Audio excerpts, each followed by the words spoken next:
don't have to be in the outback to be alone. This beach is east of Darwin at a place called Shoal Bay. It's a great place to have a bit of a walk, and if you look around hard enough, it's amazing just what you can find.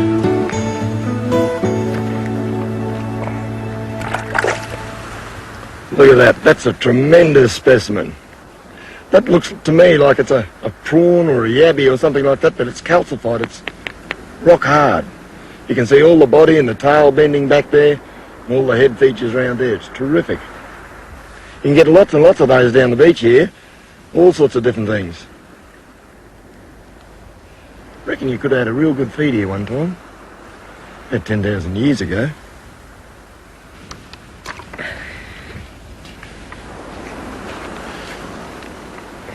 Just a bit of rubbish, that one. Oh, have a look at this. Look at that. That's a bit of a crab, I think. A bit of a mud crab. Look at the detail there, all the little indentations and fittings. Little tiny teeth along the claw there. That's terrific.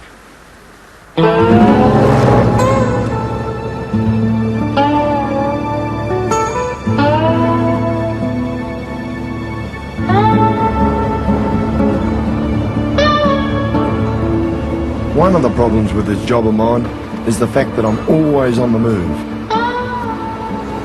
Sometimes I get a bit sick of it and I look forward to a holiday, a bit of a break in the bush.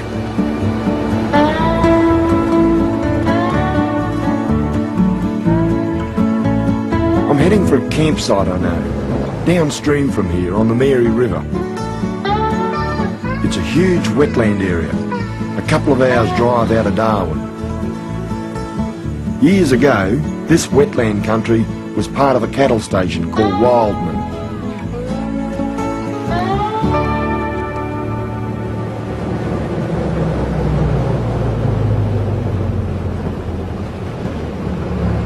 Before I set up camp, I need to get some fuel and some supplies from an old mate of mine, Jeff Swain.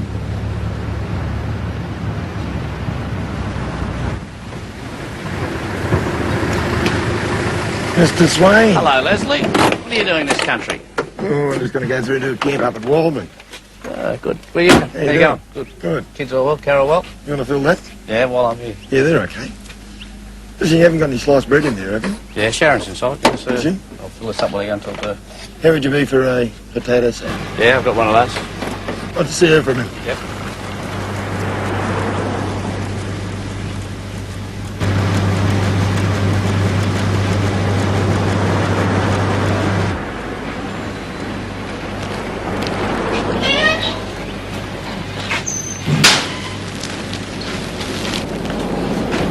Well, I had to get some bread here, but really what I wanted to show you is this post here that holds up the veranda on the bark hut.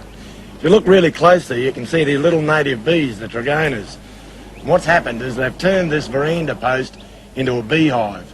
It'll be hollow all the way down to the ground here and filled up with honey all the way down.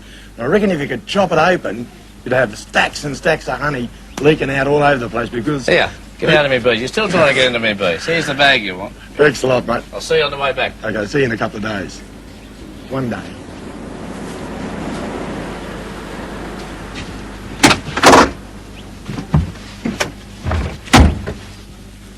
I've been wanting to chop into that log and get the honey out there for years and years now, but his nibs in there won't be in it.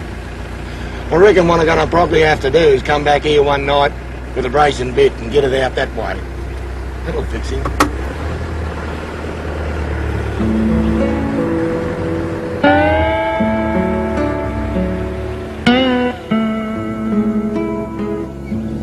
Taking time off in the bush might seem like a busman's holiday, but after I've made myself comfortable, sort of a home away from home, I'll be able to put my feet up and just relax for a bit.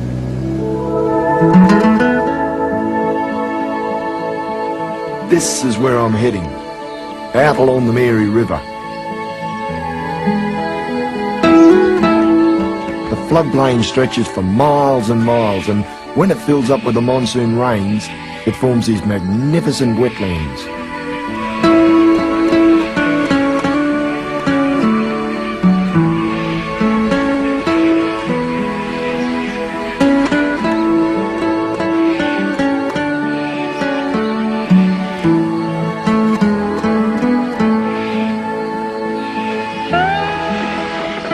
Because this water is permanent, you can always find lots of wildlife.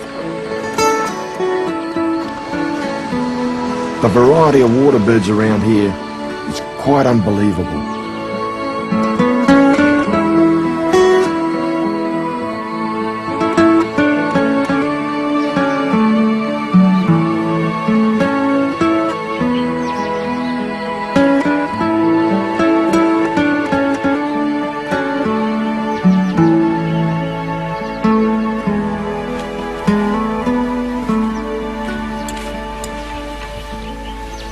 You know, this wetland country around here is a part of the world that's fascinated me for years and years, and I keep coming back here because every time I do, I find something different. It's a great place to explore around here because it goes for miles and miles around the place. You get a boat in the water, go all the way down there. You've got to be careful where you put your camp around here because there's so many crocodiles. There's barramundi down there too, and where you get barra, you tend to end up getting crocodiles as well. So I put my camp right up high on the bank here, well away from the water so they don't get too friendly. Should be a good spot. Up here, I find the best tent is simply a tarpaulin strung up underneath the shade of the trees. That way there's lots of shade and plenty of fresh air.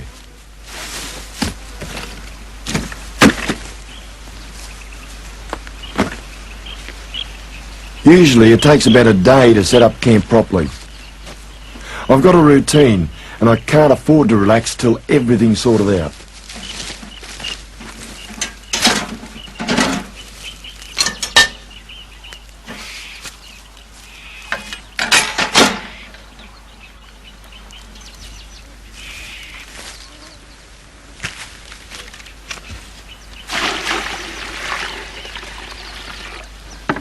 You know, to my mind, having a good shower at the end of the day is almost as important as having a good campsite.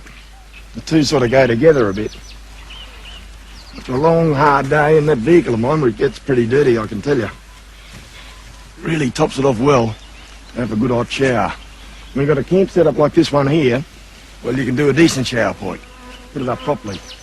Sometimes it's just chucked over the top of a branch on a tree. But this is pretty flash. This'll do.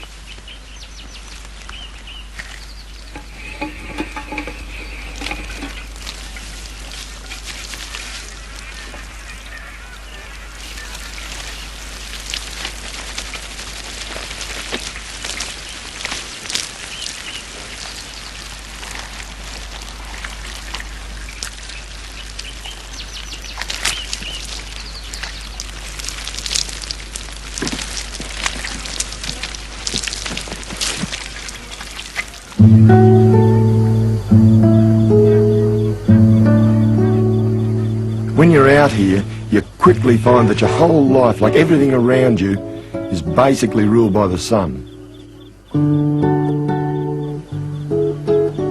At the end of the day, I love to sit down and watch the change in the bush as the sun begins to set.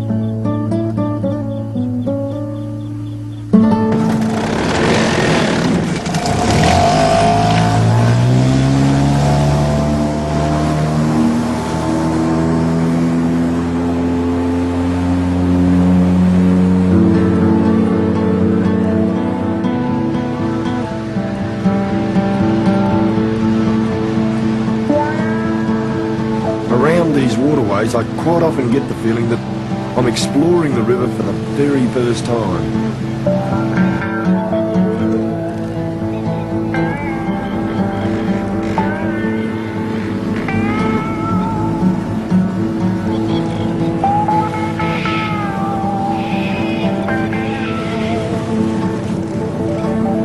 I keep my eyes wide open for crocodiles.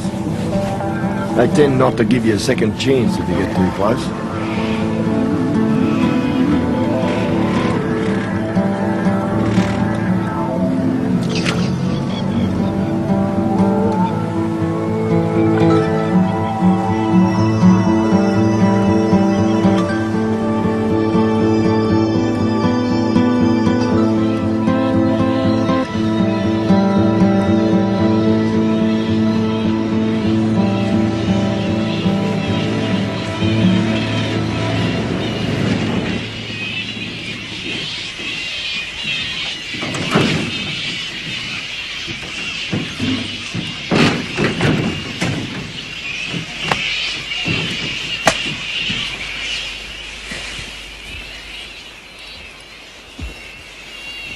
I've been having a bit of a look around the shoreline here of this river, along the banks.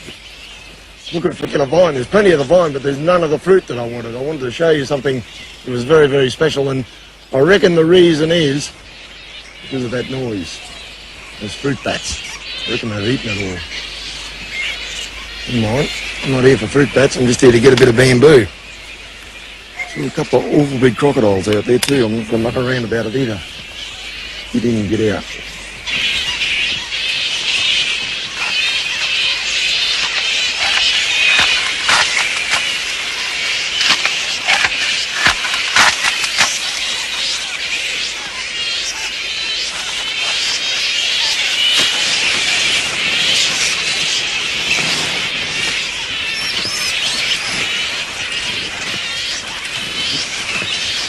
Now you can get this bamboo grown all over the top end up here. It's very, very prolific. And people have been arguing for years as to whether it's introduced or whether it's native or whatever. Don't know. One thing's for sure, it's spread all over the place, and just about everywhere you find it, you tend to get fruit bats as well. You've got to be careful with them too, because it's smelly around here. They hang up there and they do all sorts of things from up there. Don't want to go looking up. Another good reason for having a big hat though.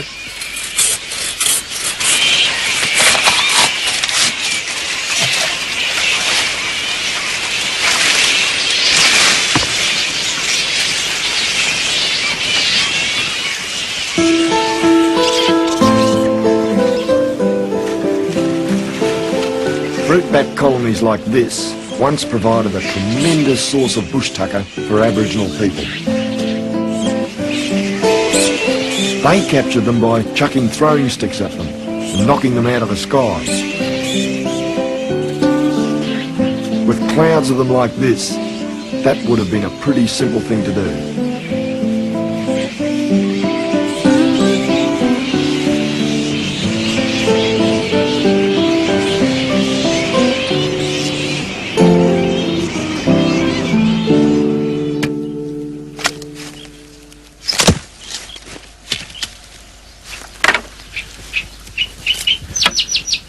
Now this bamboo is really versatile stuff. You can make all sorts of things out of it, including tables. I'm using a bit of string here, a bit of twine. But I guess if I didn't have that, I'd probably have to go out and make some bush string. And around here, the best material to make that from is a thing called a banyan tree. And there's a couple of them grown just down the way here. I'll show you what they're like.